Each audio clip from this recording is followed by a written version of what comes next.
Pantauan tim liputan di salah satu pasar tradisional di kota Lubuk Linggau, yakni Pasar Impres yang berada di Kecamatan Lubuk Linggau Barat 1, menunjukkan harga sejumlah komoditi sayuran mulai merangkak naik.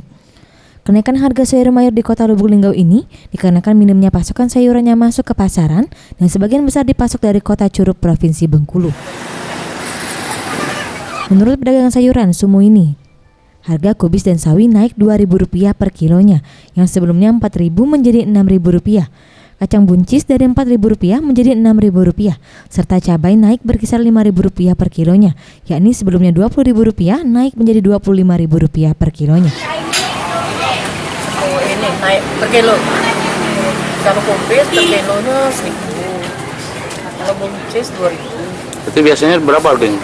Buncis biasa Rp4.000, ini Rp6.000. Ya. Tomat berapa? Tomat Rp7.000. Kalau cabai sendiri berapa? Cabai sawi. Kalau sebelumnya berapa harganya, Bu? 20. Harganya, Bu. Ini naiknya karena apa, Bu? Iyalah, nengok barang tiap hari ini jam. Kalau dikit barang banyak ngirim.